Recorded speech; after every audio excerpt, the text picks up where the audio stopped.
monte de coisa sobre ácidos, porém, ficou faltando uma coisa bem legal. Porque daqui a gente vai discutir várias coisas. A estrutura.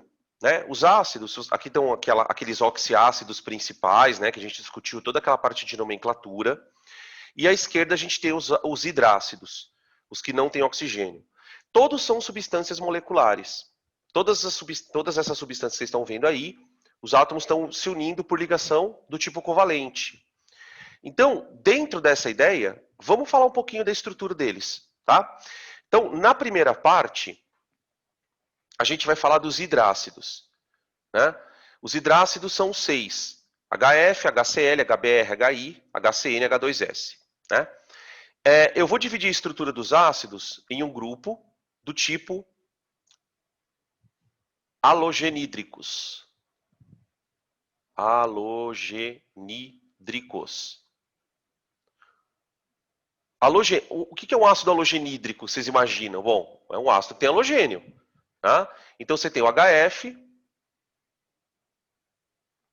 o HCl, o HBr e o HI. Todos substâncias polares, né? Todos polares.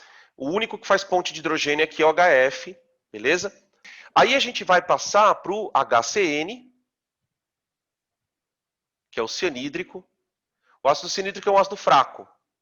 E aí tem um terceiro que é volátil, ou melhor, um quarto, que é o H2S. Geometria linear, angular, beleza? O enxofre tem uma eletronegatividade baixa, então a molécula não tem uma polaridade tão alta. Então, ó, todos esses daqui são voláteis. Volátil, volátil, volátil e volátil. Podem tirar print para a gente seguir, porque aí a gente vai entrar numa sequência agora para discutir um pouco da estrutura dos oxiácidos. Os que têm oxigênio como elemento também. Né? Esses oxiácidos, vamos colocar aqui o slide, são representados por essa estrutura do tipo HX e OY. E uma coisa muito importante, esse elemento aqui é o elemento central. Literalmente.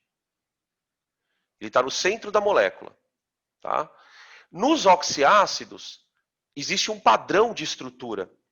Você tem o elemento central, que pode ser carbono, nitrogênio, fósforo e enxofre. Vamos colocar os 4, né? Que são os mais famosos.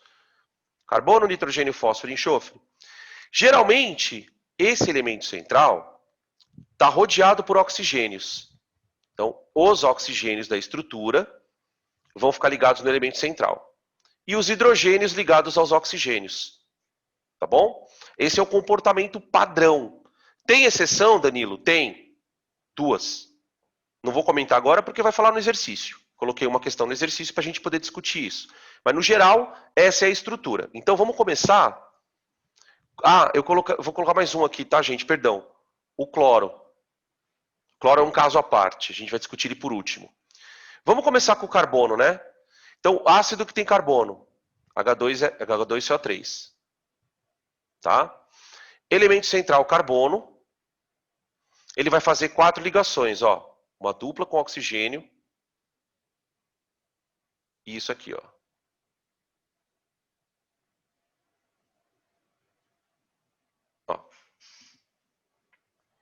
Beleza? Vocês lembram que na aula passada a gente falou do processo de ionização total e parcial de um ácido? Tenta imaginar esse ácido perdendo os hidrogênios. Quando esse ácido perde um hidrogênio, ele se transforma nisso aqui, ó. Isso aqui é o bicarbonato, ó, galera. HCO3-. Tá? O hidrogênio sai da molécula na forma de H+, e aí é todo aquele papo que a gente discutiu na aula passada. Tá? Quando ele sofre a segunda ionização, ele vira carbonato. Ó. As cargas negativas foram os hidrogênios que deixaram ali o elétron. Tá? Então é interessante você entender que de um ácido eu tenho um ânion. E o ânion também é uma estrutura que tem ligação covalente. Ó. Tá? Isso aqui, essas cargas vieram do processo de ionização. Tudo bem, pessoal? Esse aqui é o bicarbonato e esse aqui é o carbonato. Tá? Tranquilo? Vamos pegar um outro ácido que libere 2 hidrogênios também. Tá? Vamos pegar o sulfúrico. Sulfúrico. Ah, e aí uma coisa, aí vai uma perguntinha, quem que se sentir à vontade para responder, fique à vontade aí. Geometria dessa molécula, né? Geometria do ácido carbônico. Tranquilo? Eu vou continuar falando aqui, a hora que vocês quiserem responder, vocês respondem aí.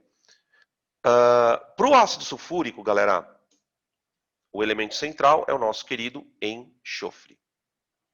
Vamos lembrar que o enxofre, ele faz duas normais, duas covalentes obrigatórias, e pode fazer dativas, certo? Nesse caso do enxofre, ele vai fazer as duas dativas. Então você tem a seguinte estrutura, ó. Você tem o enxofre fazendo duas obrigatórias com OH.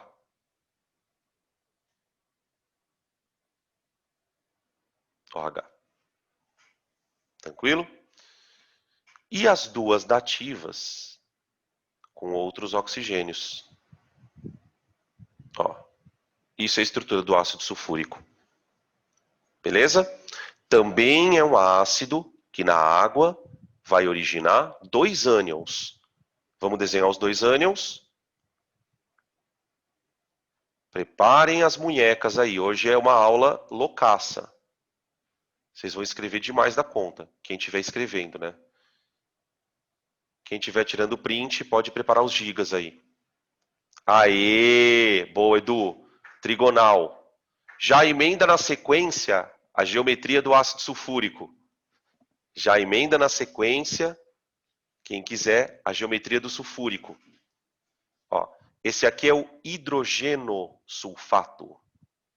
Vamos sofrer segunda ionização? Ó, sofrendo segunda ionização.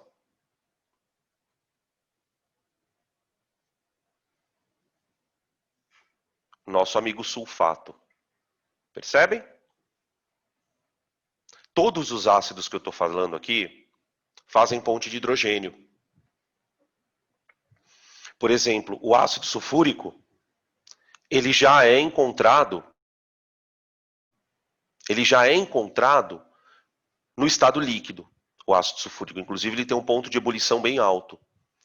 O ácido carbônico é um caso bem especial, gente, porque ele é um ácido instável. Guarda esta informação pelo amor que você tem ao seu vestibular. Porque o que cai de questão com isso, vocês sabem qual é o produto da decomposição dele?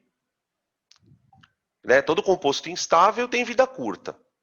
Dizer que ele é instável significa que ele vai reagir de maneira até espontânea. Tá? Tanto é que você não consegue comprar ácido carbônico, sabia?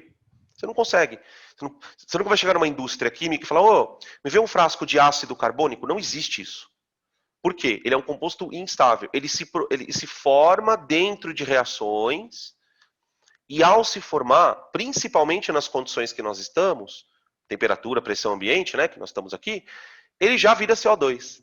Já se decompõe em CO2. Inclusive, essa reação ela é super importante, não sei se vocês vão lembrar, para explicar o sistema tampão do sangue.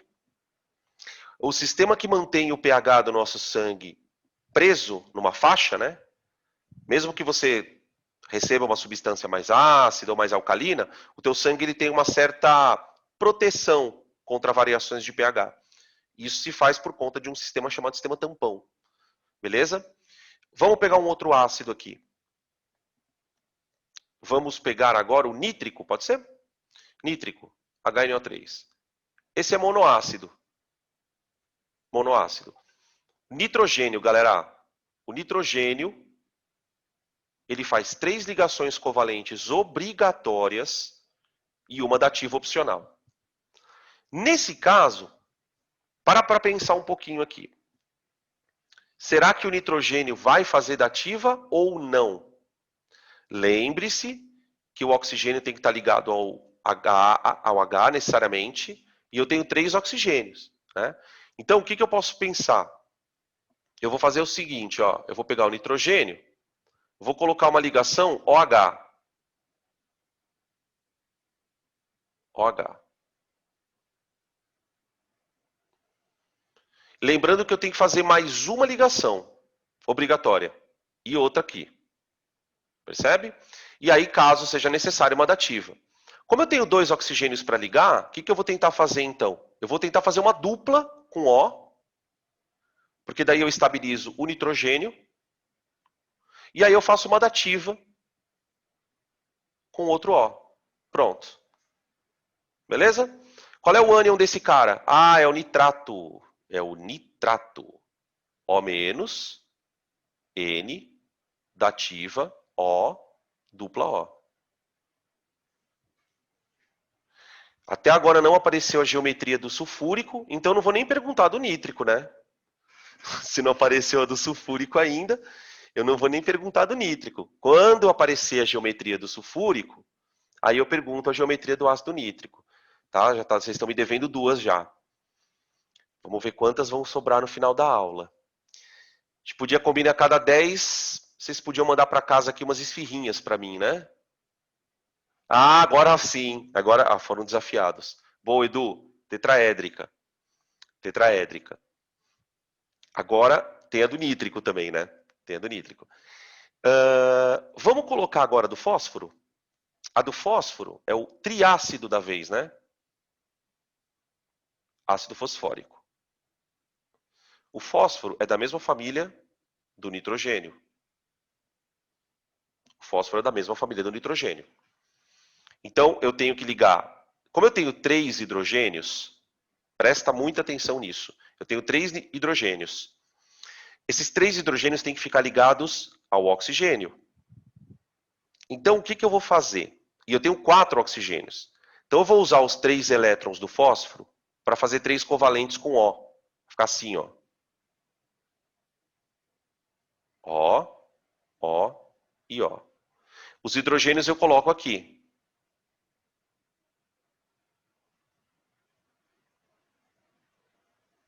E a quarta ligação, como tem um par de elétrons sobrando, eu vou colocar um O aqui, ó. Pronto. Aí dá para entender as 3 ionizações do ácido fosfórico, ó.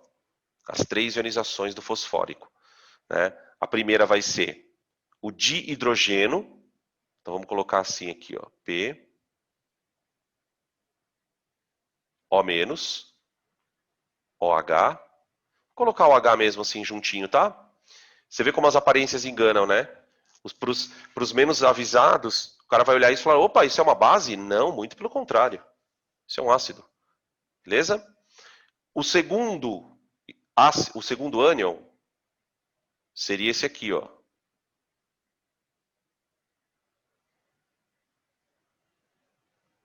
O monohidrogeno fosfato com carga 2-. E aí você tem o último íon, que é o terceiro, né? Na verdade, da terceira ionização, da terceira perda dos hidrogênios. Você tem o terceiro íon, que é o íon fosfato. Tranquilo? Beleza? É claro que dificilmente vão se perguntar. Não é que não se perguntem. O que eu acho interessante é que quando você, se por acaso isso aparecer na prova, você não vai se assustar. Você vai lembrar que essas estruturas, na verdade, são pedaços de ácidos que vão ionizando. Beleza? Com exceção do carbônico, que é instável, os outros 3 não. São líquidos na temperatura ambiente. Tá? O nítrico e o sulfúrico são mais fortes. O nítrico é um pouco mais forte que o sulfúrico. O fosfórico já é fraco. Beleza? Podem printar para a gente passar para outra tela, que eu vou discutir agora os casos do cloro. Gente, o cloro, eu não sei se vocês lembram, eu vou até voltar um pouquinho para vocês verem isso. Olha para essa tela. Dos oxiácidos, o que apresenta mais variações é o ácido do cloro.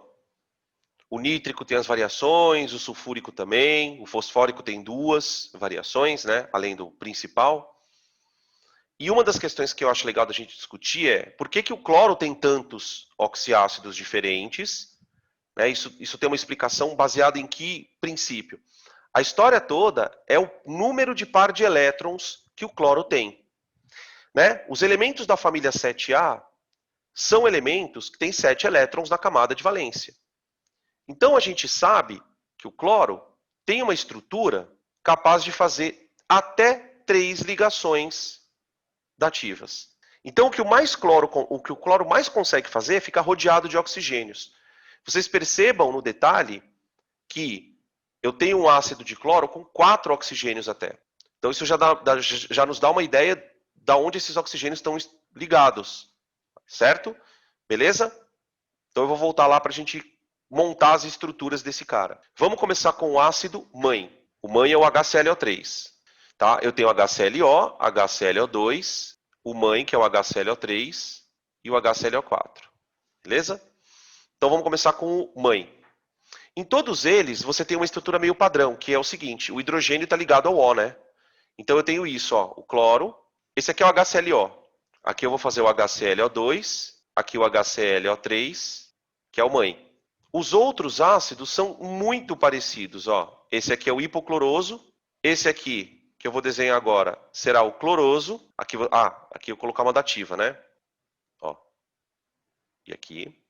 O mãe já está aqui. E aí eu tenho a quarta variação, que é o perclórico. Cada um com os seus ânions lá. Né? Vamos colocar os ânions. Esse aqui é o hipoclorito. Cl-.